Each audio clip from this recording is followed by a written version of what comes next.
Inyo rin po nabanggit na yung mga dahilan, 1, 2, 3 kanina, ang binanggit din po ninyo, yung paparating na impeachment, no, ni VP Sara. Kaya ho kayo talagang Yes. naobliga rin na magsumipot na personally. So, hindi maitatanggi na itong change of leadership na ito sa Senado ay may kaugnayan talaga sa impeachment ni VP Sara.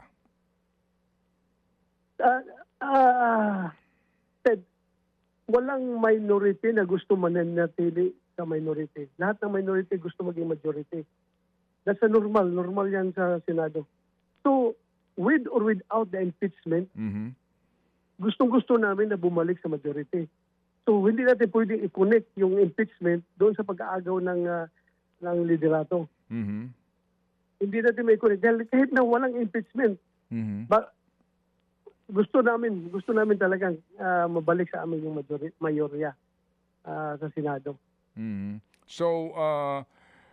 So, kumbaga, sir, yung dahilan nyo kaninyo, yung mga dahilan na iyon, kung ba't kayo na personal pong naobligang sumipot, na kaninyo may kaugnayan sa impeachment, ano po iyon? Yung kanina sinasabi po ninyo, as in walang kaugnayan itong change of leadership sa paghahanda ng majority identified with the VP?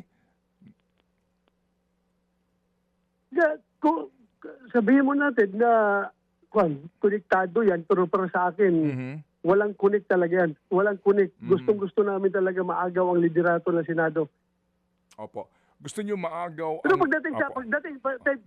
pagdating naman sa impeachment, alam naman natin na impeachment is quasi-political, quasi-judicial undertaking, di ba?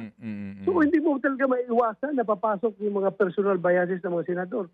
Kahit na during the impeachment trial, kami ay nasa minority pa rin. It doesn't change our vote. It doesn't change our vote kung minority kami o majority. Opo. Kahit na yung mga tao na yan nasa majority, pagdating sa butuhan, they will vote according to their conscience naman eh. So may individual decision yan. Hindi yan kung majority o minority ka, ganitong boto mo. Hindi naman ganun. Opo. Individual naman ang pagboto.